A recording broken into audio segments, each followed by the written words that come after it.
Welcome back to the Fast Break, friends. It is Tuesday, May 19th. And Todd, I am still trying to comprehend what I saw from Victor Wembanyama last night.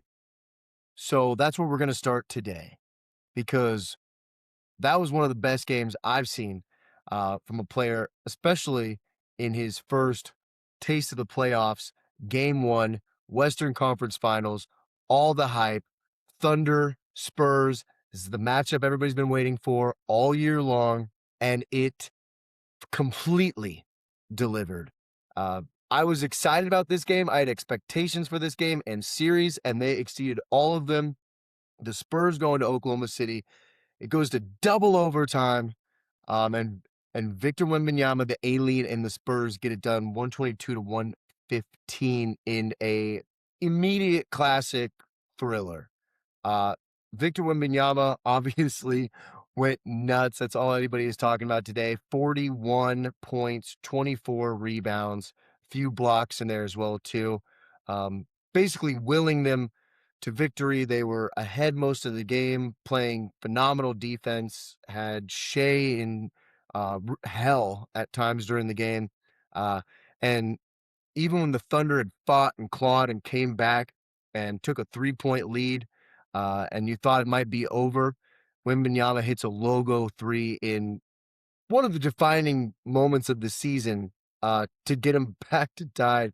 And eventually they get it done and kind of dominate him in the second overtime. But I'm still buzzing from this game last night. There's going to be a lot of overreactions. There's going to be a lot of superlatives. There's going to be a lot of hype on this podcast. So just get ready for the show today. Todd, how are you feeling about last night? At this point, there's nothing I don't think Wemby can become, as like including potentially the best player of all time. I am just thrilled with how this series started. Give me 6 more of those. Yeah, that was one of the best performances on a big stage that I can, remember in my lifetime. It makes me think of Giannis against the Suns, LeBron against the Warriors, 2018 game one, Jason Tatum, game seven against the Sixers. It's just going to go down as one of those all-time performances. 41, 24, 3 assists, 3 blocks, and a steal. Obviously, completely throwing SGA off for a good portion of that game as well. Doesn't feel like they're going to be able to play Hartenstein as much this series. And Chet's just going to have to meet his maker. I mean, he's got to have to step up and actually perform against Wemby. Wemby's always kind of had his number, so we'll see if he can come through for Oklahoma City. I think you made a really good point last night when we were speaking after the game. Chet is such a big difference maker for them whenever they match up with other teams, and that's kind of nullified whenever they play Wemby. If not, if anything, it's a disadvantage now because Wemby is just a better version of Chet. So, and then Dylan Harper, man, 24 points, only 1 of 7 from 3, but 7 of 7 from the free throw line. Great defense. The fact that they were able to win a game that went into double overtime on the road when Stephon Castle, I believe, had 11 turnovers. Yeah, that's and Yeah. obviously De'Aaron Fox out as well. Huge win for the Spurs. I even mentioned last night too. I felt like that could have just swung the title. Feels like that could be a game that we look back on and say, "Wow, that decided who won the championship this year." Still a lot of games left, but it does feel like it's going to be impossible for a team to beat San Antonio 4 times out of 6, which is what the Thunder would have to do moving forward to move on. So couldn't be happier for Wemby and the Spurs fans. And inject this series into my veins. Hopefully we get a 7 gamer. But as long as we get at least 4 of games that look like that, I'll be happy. Yeah, and clearly it was personal for Wemby last night because they gave Shea the see, I forgot even how to say his name last night. I'm just all Wemby right now. Uh, they obviously gave Shea the MVP trophy before game one. And Wemby watched that, and he said in the press conference, like when they asked him about it, like, does that motivate you? Do you take that like as a slight? And he goes, yeah, all of that. Mitch Johnson said that as well too. So it is personal. He is not happy about losing the MVP. I think he's probably not happy about not getting the one seed when they were, kind of tightening that race towards the end of the year. And he doesn't like Chet. Him and Chet do not like each other. Obviously, they played at like the what, U19 USA versus France, and Chet won. They both played good. I think Chet won MVP of like that tournament. Uh, and Wemby took that as a slight, and he's been kind of sleeping on that for the last like few years as well too. So this is a guy that clearly, has that kind of crazy Jordan Kobe, like, you know, always making himself find like the chip on his shoulder or find the slight to like give him that motivation. And he went out and balled out tonight. And it's now 5-1 Spurs in the season series. So this isn't like really a fluke. Like they've been beating them and kind of dominating them all year long. So I expect this to continue, honestly. I I thought it was gonna go maybe 6, 7, something like that. Um, Now could the Spurs, end up losing this? Sure. Oklahoma City still has a shitload of talent. There still might be some adjustments they can make, but it's a bad Wemby problem they have right now. Uh, it's Chet I or a Wembanyama is an alien. Chet is a alien light. So he doesn't do anything better than Wemby. Wemby dominates him on the defensive and offensive side of the ball. And so it's just going to be a really bad matchup for them in a position where they normally have a matchup advantage. That's tough for them. And as far as, like you said, Carter Bryant or Castle or Dylan Harper, what they're able to do defensively to the Oklahoma City's guards, especially Shea, uh, just really kind of throws off their offense. Shea, when he can't get into his rhythm and can't be and isn't drawing the fouls, kind of messes up their whole offense like that, and shots don't start falling as easily because they're not in a rhythm. The only guy that was in a rhythm was Alex Caruso, who we're gonna start talking about him as being like arguably one of the best role players of all time. He had a great game, offensively and defensively. And at times was only reason why Oklahoma City was actually still in this game, had a chance to force it to overtime. So shout out Alex Caruso, even though, that uh, first ring was with the Lakers. And are we counting that, Todd? I'm not sure, but I digress. We're talking Spurs Thunder right now. But I that was a game that they needed to get because, first of all, if you do blow that being up 10 and let Oklahoma City, who's got home court advantage and more experience, if you don't close that game out, I would have probably leaned heavily towards Oklahoma City wrapping it up in like 5 or 6. I really would have, because that would have been a gut punch if they wouldn't have been able to close that one out. Now the Spurs have, taken away home court advantage, have the momentum. And I think they're a little bit in their head now because like the season series is 5-1. So Oklahoma City's, they get those doubts in the back of their mind, like, can we beat this team? And when you start to have that doubt against a guy like Victor Wembanyama, he might just take your lunch. So um, it's hard for me to predict the series going forward because these are two such great, like elite teams all time. Even though there's only been one title won between them, they're so new onto the scene. But this is a rivalry. This is game one of a rivalry in the playoffs that I expect to see for the next decade. And I'm really excited about it. And um, frankly, I guess at this point, I got to think the Spurs are going to get it done considering, they're up 5-1 against the Thunder this season. Like, they the Thunder have a Spurs problem. Do you think that this is now the Spurs series to lose? Yeah, I do. I think the offensive troubles that Wemby gives SGA in the lane, keeping him from getting into his spots is gonna be something that it's gonna be hard for OKC to reckon with offensively. They're gonna need Chet to basically eh, become as effective offensively as he is defensively impacting the game, which he's just not there yet. We've really haven't seen as much of that growth offensively from him as I'd like to have seen by this stage of his career. Now, obviously, they ask him to be like a defensive anchor, so I can kind of understand maybe why. Also, they obviously have so many other dudes that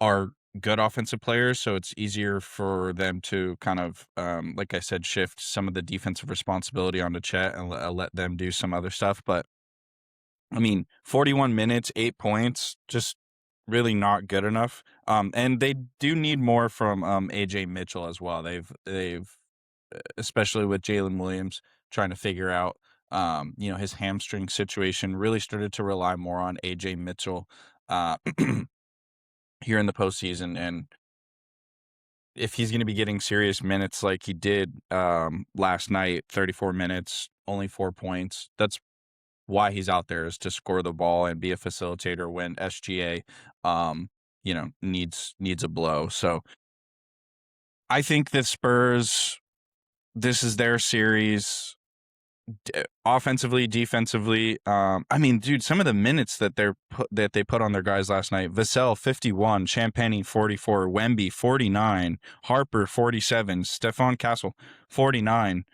Uh, That's insane, Believe and it they was a didn't seem tired at all at the end of the game. They looked like they were ready to go to a third overtime if needed.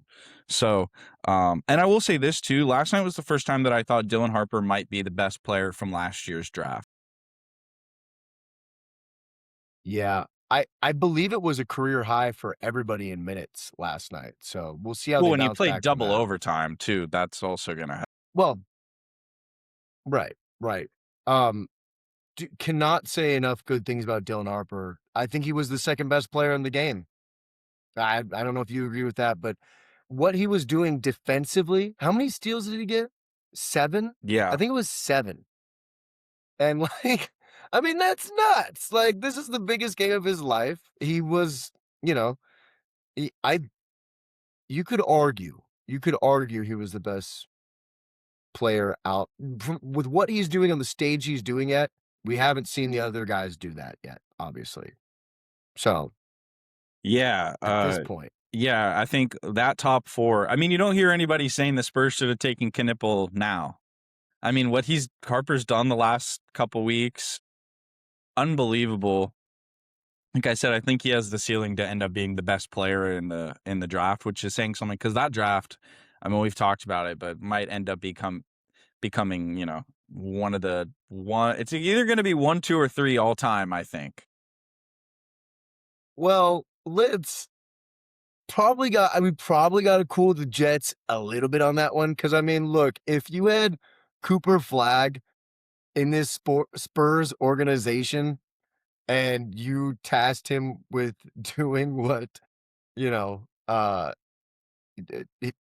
Dylan Harper was doing last night, I think he could probably still get it done. I mean, this is a guy that was, dropping buckets on teams consistently, or pretty consistently all year.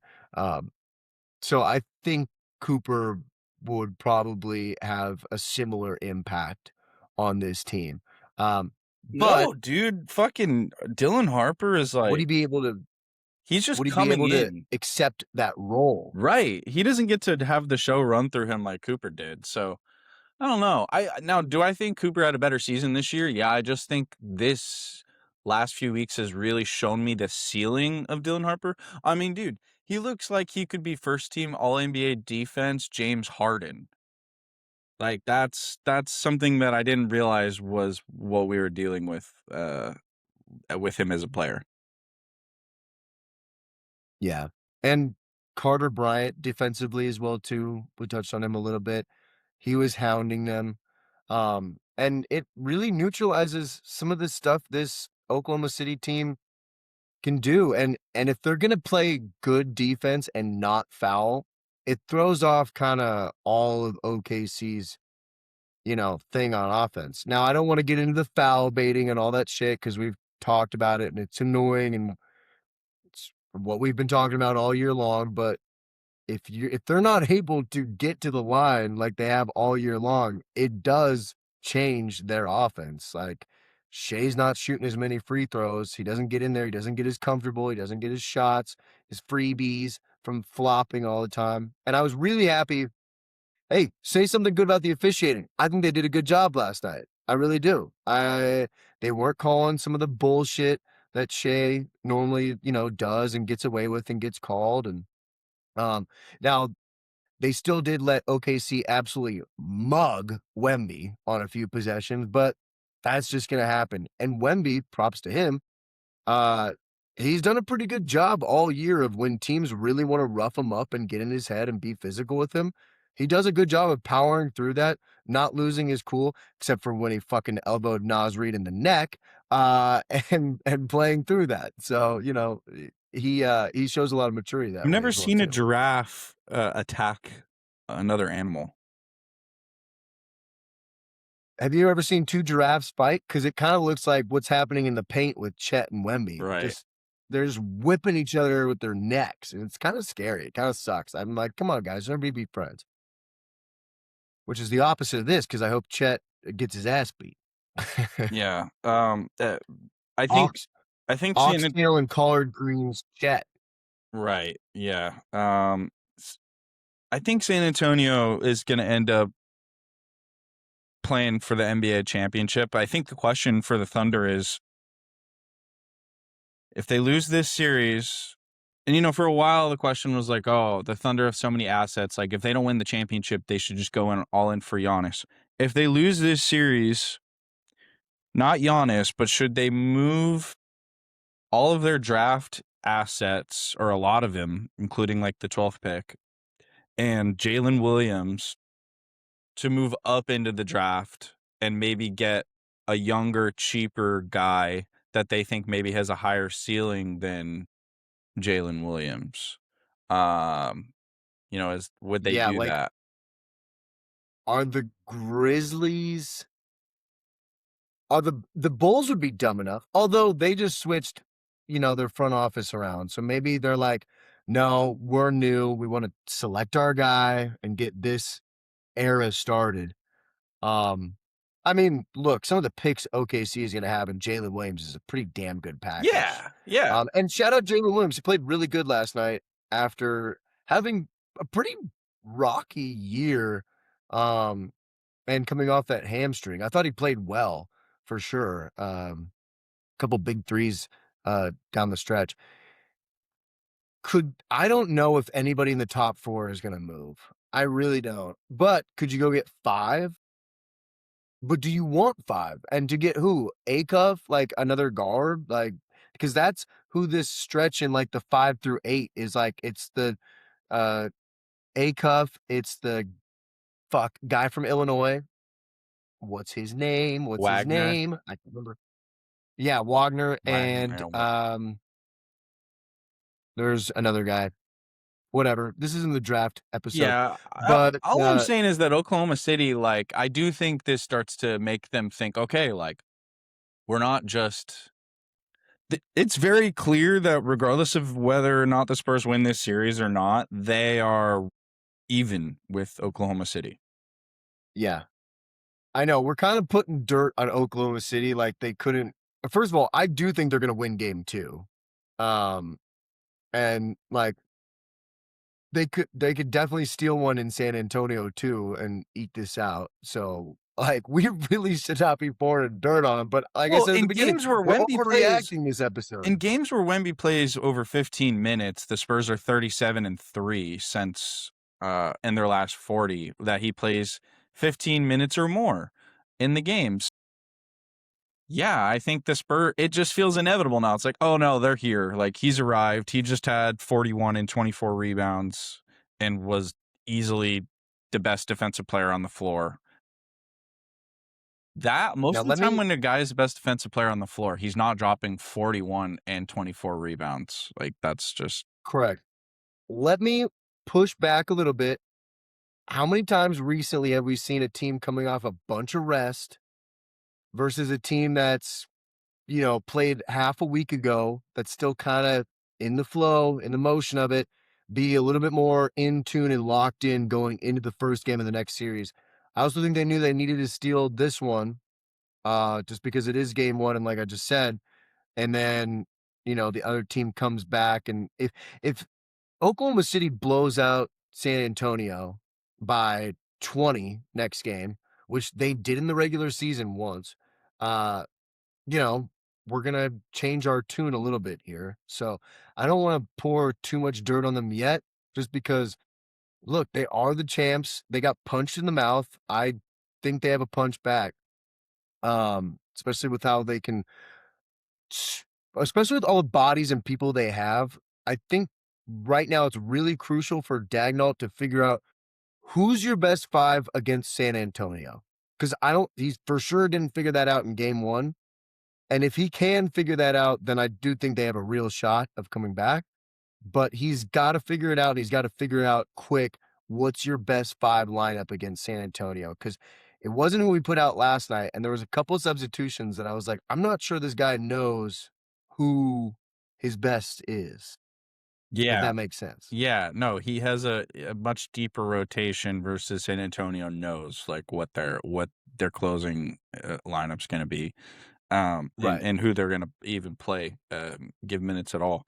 One thing that, I'm saying is that I am pouring dirt on the zombie Sonics at this point, and one interesting Wow. one interesting, nugget too, Mitch Johnson, his dad Yeah. won a title on the Supersonics in the '70s. So he might be the only thing that can prevent him, and Wemby might be the only thing that can stop the zombie Sonics from going back to back.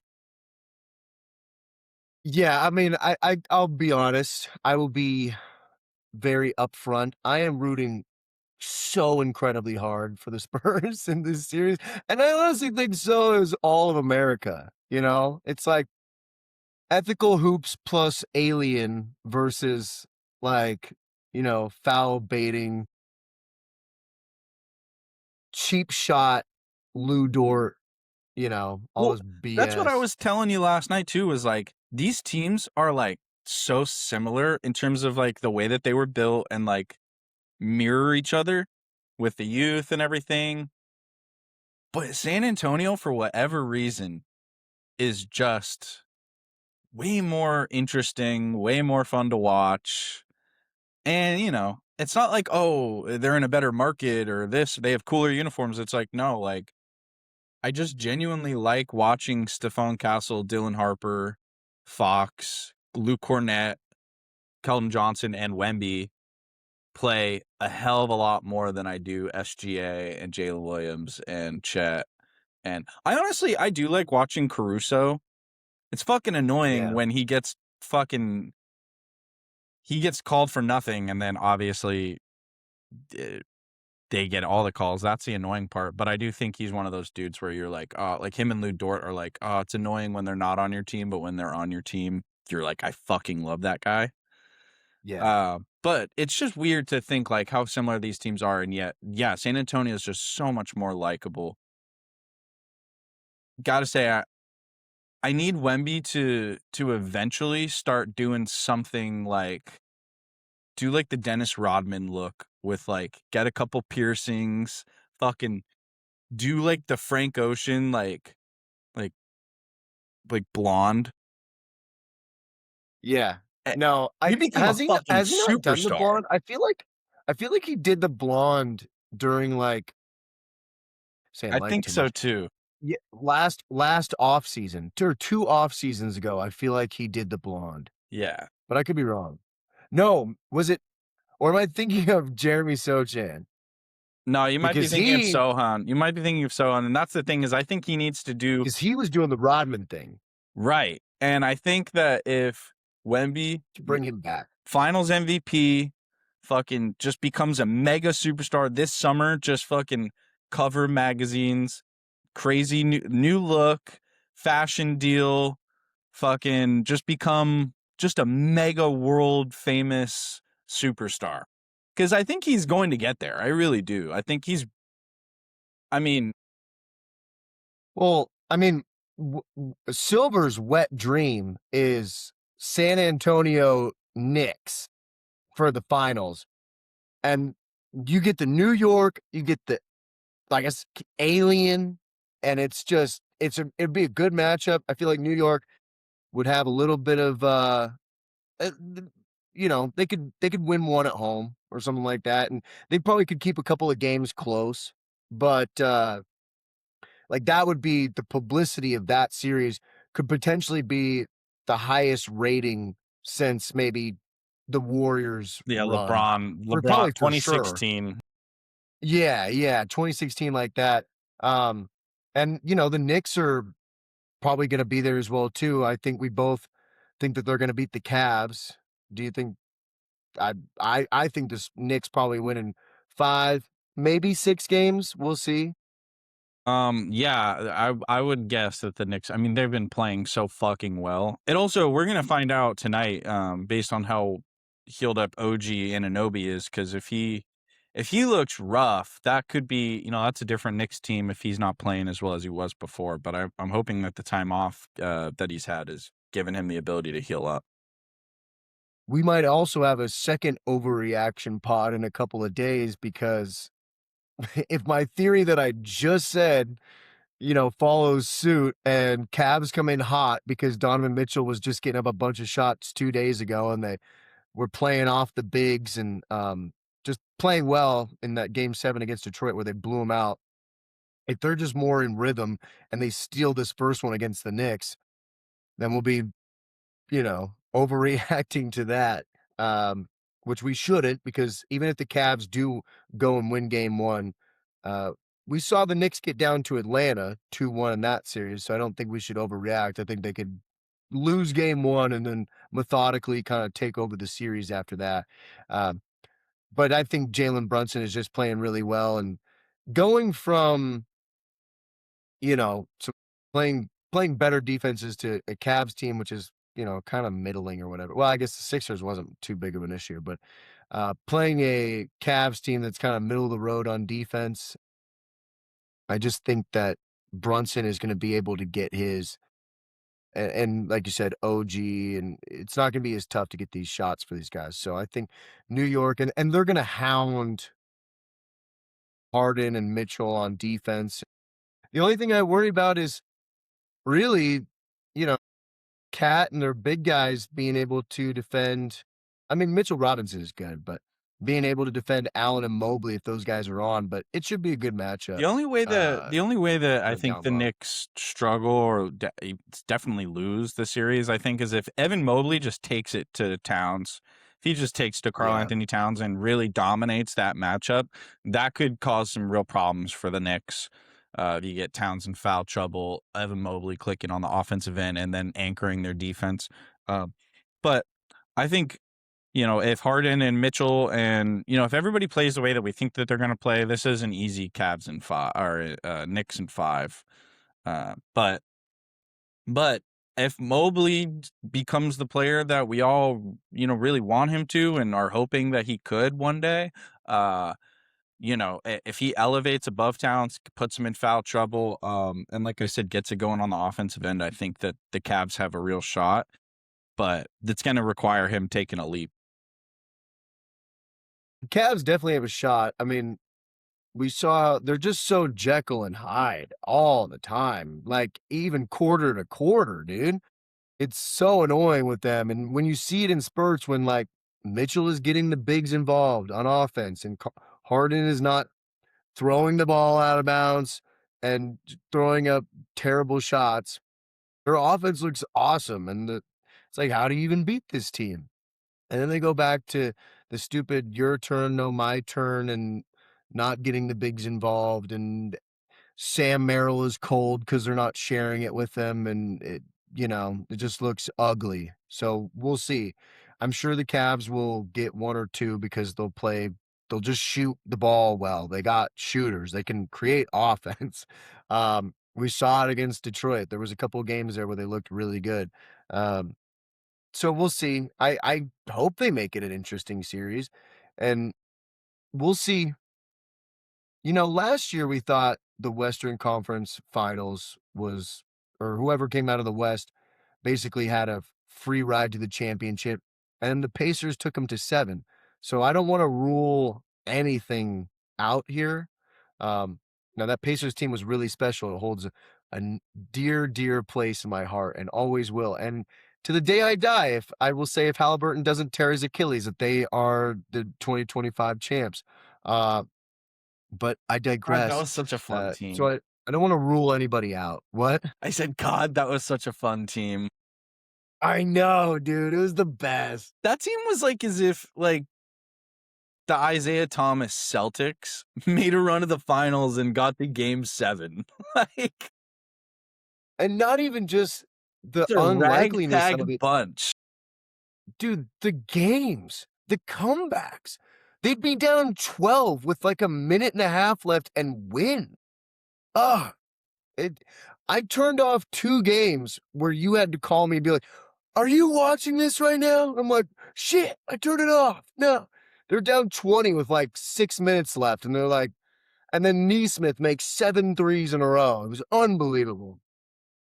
God, what a Yeah, time to be that alive. team was so fun. That made the NBA worth watching and being a fan of after the Celtics choked last Yeah, year.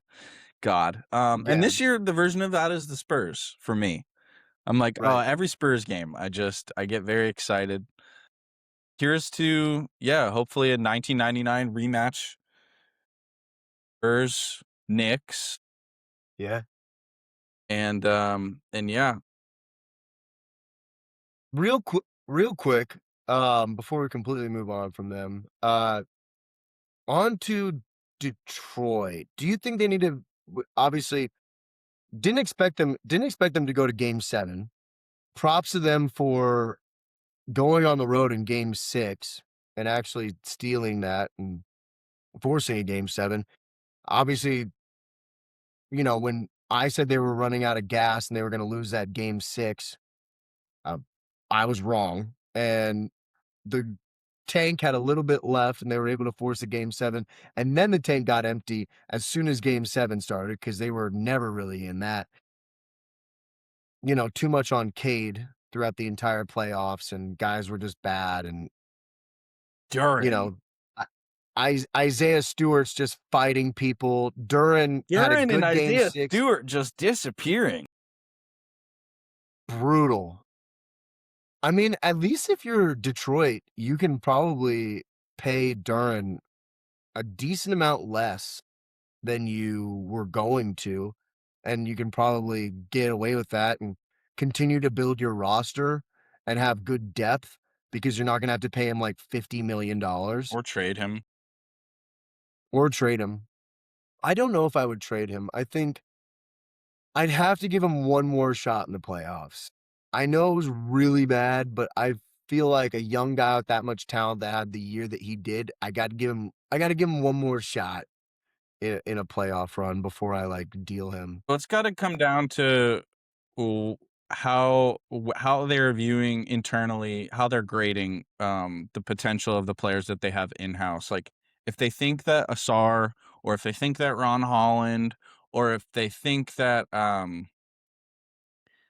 guess Duran, are gonna go up a level, then sure, yeah. But I think they gotta make a move. I think that they gotta go get a guy. I wouldn't even be, people worry about like the timeline thing and speeding your timeline up, and I think Cade is ready to win right now. And people talk about like Giannis with like Oklahoma City or the Rockets or San Antonio. Same thing with Kevin Durant, where people were worried about those young teams speeding up their timelines by trading for an older player. But if I'm Detroit, I would seriously consider maybe trying to make a move for Giannis if they can. And if, Duran's included in that, maybe so you don't have to give away all your draft picks. That I think is something that I'd be very interested in if I was Detroit. I would definitely do Duran, Tobias Harris, and some picks to go in for Giannis. And you can put him down the road and, you know, for the Bucks, some Pistons picks down the road could be potentially pretty valuable considering I think Giannis has like a 2 to 3 year sprint here with whatever team he's with, and then it is going to be over. Uh, so some picks down the road wouldn't be too bad. Although Cade's still going to be good, but we'll see. I mean, if Giannis just gets bad, they're not going to be able to recover from that without the depth that they have with Kawhi Leonard Tobias. would be another thing too. Yeah, yeah, I could see Kawhi too. Does Kawhi just say I'm not going to go there though because it's cold? Because that's what he did with Toronto. He was like, "Cool, you get me for 1 year. I am leaving." He wants to be in LA. He wants to be in a warm weather team. That's the thing with Kawhi though. Is I don't even think so it's we'll I don't see. even think it's a warm weather thing. I think it's a Los Angeles thing. I think it's a warm weather He thing. I left think he he just left San Antonio. yeah, but like not he didn't he didn't want to go to a cold team. Well, yeah, but I don't think he was like, "Oh, I don't think he wants to play for the Suns. I don't think he wants to play for Houston or any of these. I think he just wants to stay in LA." I don't know. It'll be interesting. I also think that the money is going to be something that he maybe now later in his career he's willing to not play in LA for more money.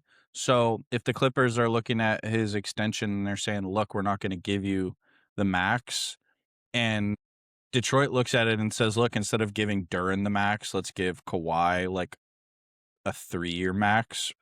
Uh, Maybe he'd be willing to go there. I don't know. But that's just another player that I could see fitting in next to Cade.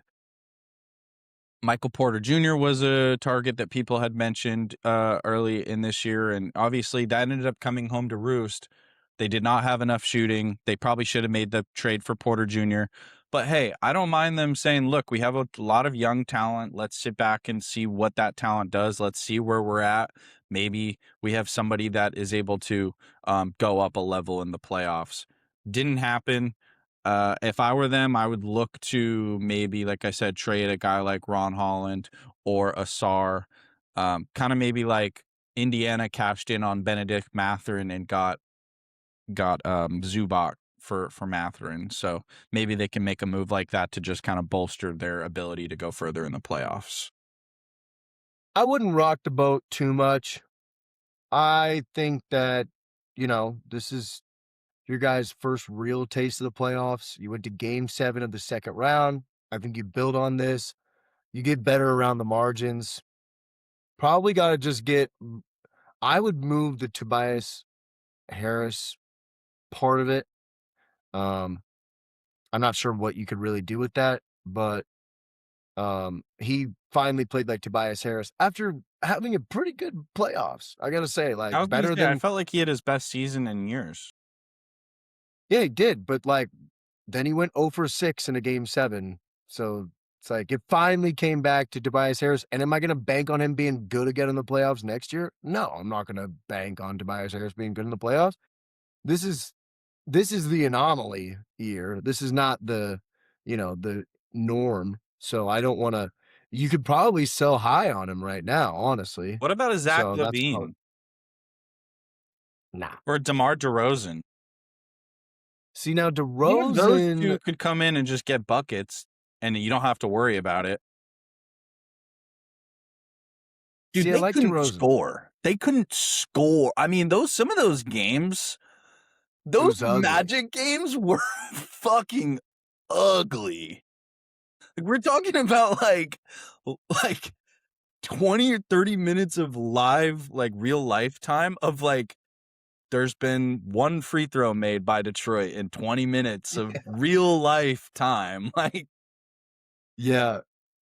Just gross. Makes me want to throw up. Yeah, it made me feel bad for Yeah, Cade because he's there. He's like ready and making the right plays. And then these dudes, they just could not score. And I think it showed that during the regular season, their style of play obviously leads to winning. It's a little bit like Phoenix, where Phoenix was able to string some wins together in the regular season just because they were just tougher and tried hard every night.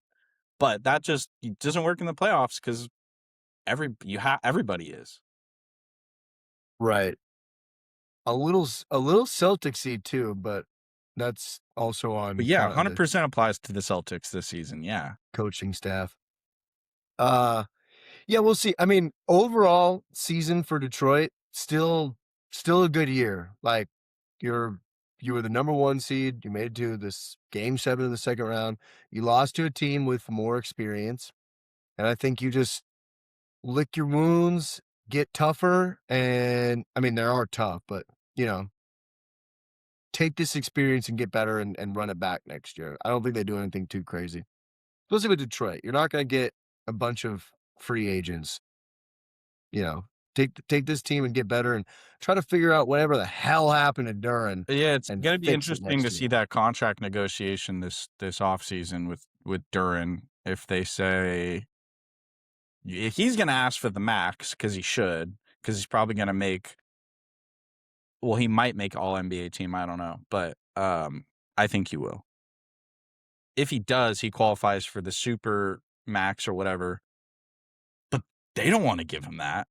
And they're gonna be like, You can't give him that. You no. can't give him that. That's What? when you get into Bradley Beal, Washington Yeah. territory. Yeah. You don't want that on your books. So then it's like No. then it gets into like well, he's like, well, fuck you, trade me then to a team that will give me that. And then it's like if you're a team, I mean, the Celtics,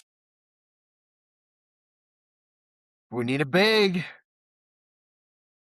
but also, Would the yeah, Heat that's I mean, would it's the not Heat do it? what Would the Heat do it? would the Heat trade for Duran? I don't think he fits with them at all. I mean, the Bam combo would be weird. It'd be Yeah. really weird. But it's just that type of team that I could see, like they take a distressed asset, they get it for, oh, we'll throw you Norm and something else, and then he's a monster in Miami for like I think 8 years, Giannis is gonna end up playing. Thank God it's Well, just like so 2 or 3 years too late. Thank God. yeah, so one of the interesting things is like Miami's package is probably gonna look a lot better to Milwaukee just because it seems like Oklahoma City and San Antonio are out on the Giannis thing. So now they don't have to beat out the 2 teams with half the fucking assets in the league.